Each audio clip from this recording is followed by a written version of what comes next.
baseball glove company. His name was Elmer Blasco. He was the brother of Alvin Blasco, who was so instrumental in starting Ingle Lane Community Players. Here's a picture of Al with the Mural's lead artist. Unfortunately, Al passed away just a few weeks later. He will be sorely missed. Elmer Blasco became manager of advertising, public relations, and the sales of Rawlings Glove Company. Hey, boss, did you ever notice that most of the league players are using our Rawlings mitts? Really? Well, they should. After all, we make the very best. Let's track it this season. We may be able to use this in some of our promotions. And that summer, he noted that 83% of active pros chose Rawlings as their glove of choice. Hey, boss, I got an idea. What is it, Blasco? Let's honor the finest in the field with a special award. And in 1957, Rawlings and the baseball industry began to celebrate the finest in the field with the Rawlings Gold Glove Award, which has become a coveted symbol and the prestigious award recognizing defensive excellence at baseball's highest level. It is still awarded today, and hey, that entire idea came from a Streator born and bred native. Honestly, I did not know that. The Russians are coming! The Russians are coming! With the United States and Soviet Union locked in a Cold War, the Air Force was tasked in 1958 with manning radar stations across Alaska and Canada to detect any incoming ICBMs, intercontinental ballistic missiles. The Defense Early Warning System, or DEWLINE, as it was called, selected Streator as the best site to build an exact replica of one of their northern bases so that thousands of airmen could be trained to operate the specialized equipment. This training base was built 4 miles southwest of Streator on the Dale Beckman farm and next to the Redfern and Tomball land. It looked like a giant golf ball sitting on top of a huge steel and concrete base. I remember my dad telling me how his cousin tried to climb one of the poles to see how it worked. Well, he didn't get very far because the MPs arrived to escort him down the mountain. Then there was that time my dad was milking cows when he heard a rumbling that kept getting louder and louder. When he looked out of the barn, he saw planes of all sizes stacked and coming from all directions. They were trying to cross directly over the station. I guess they didn't want to repeat of Pearl Harbor. As a girl living on the farm right next to that place, I gotta tell you, I was so nervous that the Russians were going to attack us. By 1988, most of the DEWLINE posts had been dismantled. And with peace came new industry. Needler's manufacturers make tractor seats and farm implements. FX Newman and Sons manufactured concrete blocks, metal window frames, cement, and waterproofing compounds. Owens, Illinois, and Thatcher Glass companies employed close to 3,000 workers, making Streator the glass bottle manufacturing capital of the world. J.L. Reed opened a food processing plant that manufactured potato salad and salad dressings. It's undergone many transformations over the years. Today it's under the logo of ConAgra. And as such, it's one of the leading manufacturers of peanut butter in the world. Yet, you can still find the Reed label on the grocery shelves with canned German potato salad and 3-bean salad. In 1958, a catastrophe again hit the area. It was on July 14th that a downpour soaked the town, forcing more than 50 families to evacuate. The water company plant had been damaged. Suddenly, an immense explosion rocked the downtown area. Billowing smoke erupted from the Williams Hardware at 113 South Route. Eyewitness Joseph Kmetz reported, I was standing near the north door leading to the alley when, all of a sudden, there was a terrific blast from above.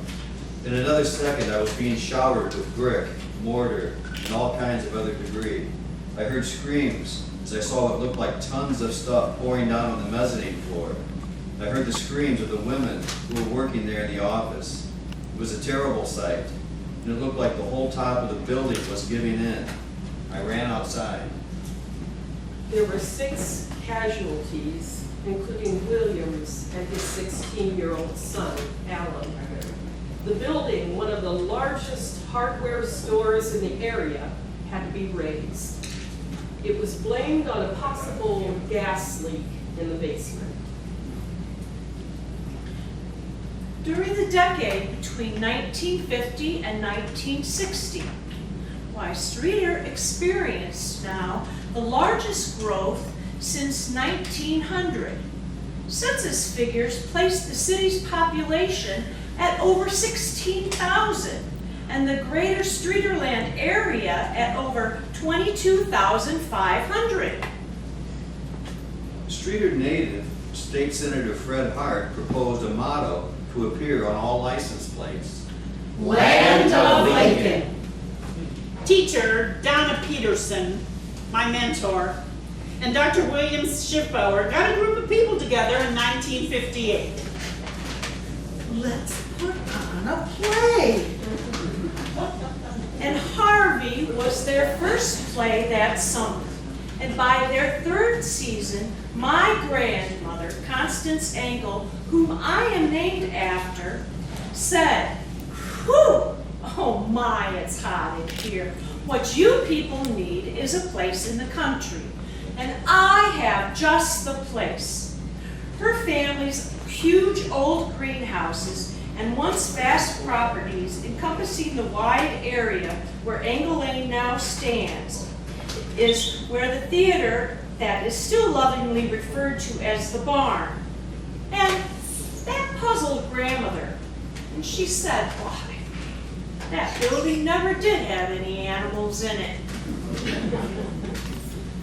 This community theater has become one of the finest theater facilities in the state, boasting 6 productions annually, playing full houses in week-long runs each summer.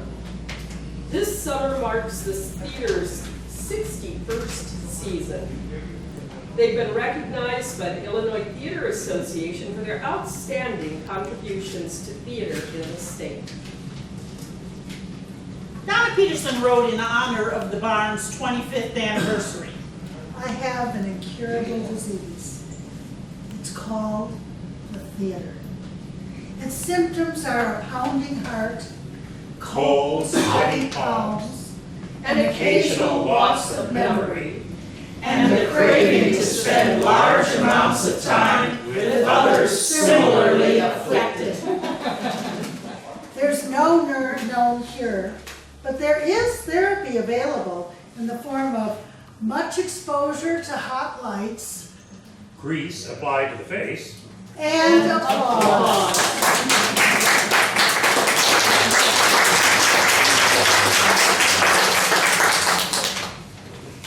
Contracting this disease is not cause for alarm. It is not fatal. It can, as a matter of fact, produce numerous, very pleasant side effects. The very worst that can happen is to suffer a slight swelling of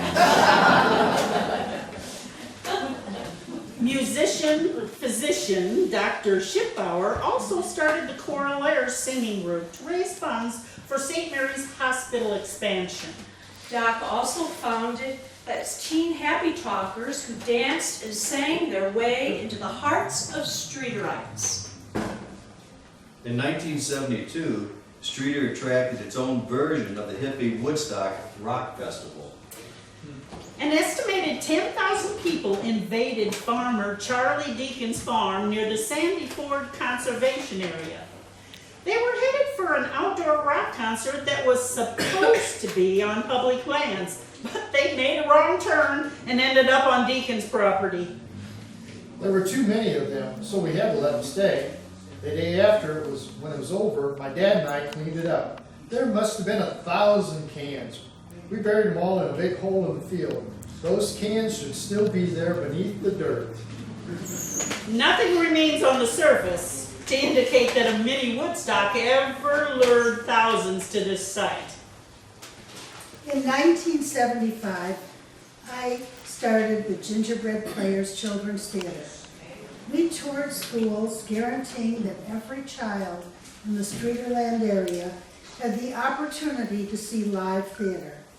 This was an all-woman troupe whose support volunteers included babysitters for the children of the cast and crew. We were part of that group. And so were my mother and both of my sisters. The group toured one production per year for more than 25 years before changing lifestyles, all but eliminated the stay-at-home mom who could volunteer her time for the entertainment of our young people. Streator has continued to rise. New shopping vistas continue to arise out of the cornfields. And fall. On June 5th, 2010, an F2 tornado hit Streator. It ripped the roof off Eagle Lane Theater, moving east through town just south of St. Mary's Hospital, taking down trees, power lines, and houses. Amazingly, no one was seriously injured. And rise again. A recent student described Streator to his pen pal in Maine. Streator is located between a cornfield and a soybean field on the banks of the lovely Vermilion River. Main Street seems to be enjoying a rebirth with the opening of several new boutique businesses. Though born in Seneca in 1924, Bob Tattersall married a Streator girl, Dee Lagori, and became Streator's favorite son. Tattersall loved cars so much, he became a race car driver. A book called Tattersall, the Legend by Ed Watson and Dennis Newland tells the story of the USAC midget champion and legend Tattersall, who raced for 13 years in Australia. Bob won 50% of the races he participated in down under and was one of the racing's truly colorful characters.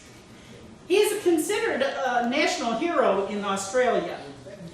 He died in 1971, but his widow still lives in Streator.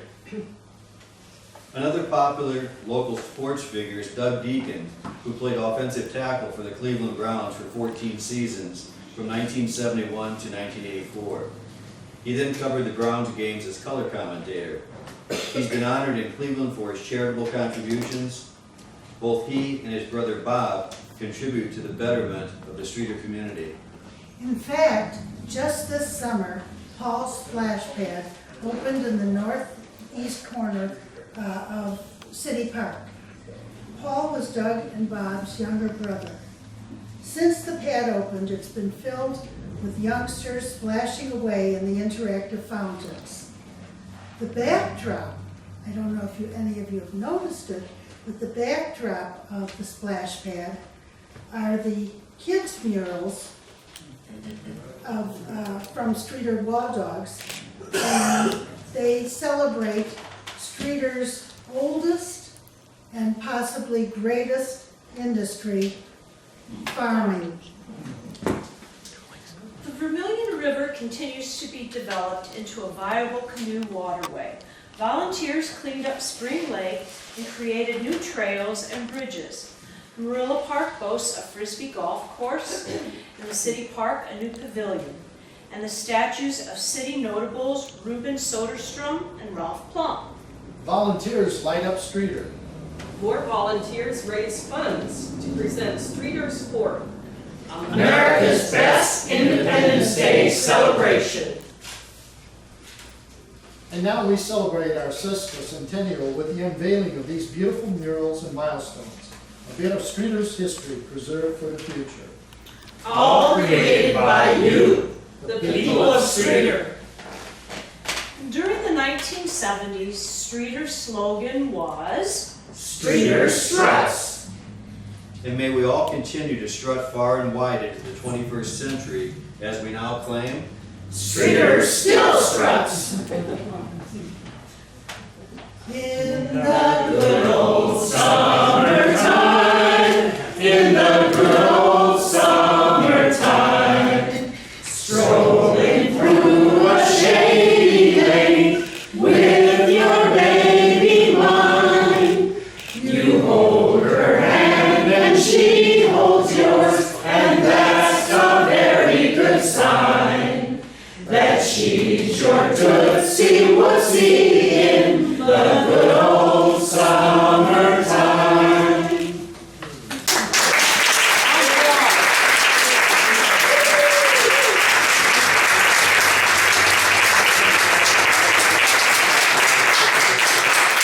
Happy to see all of you here tonight.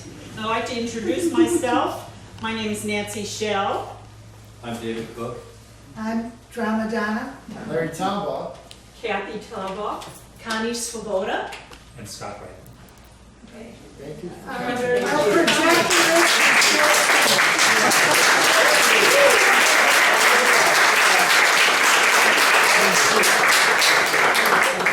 Thanks for coming. I have, if any of you have not received copies of the booklet of the murals, I have copies up here.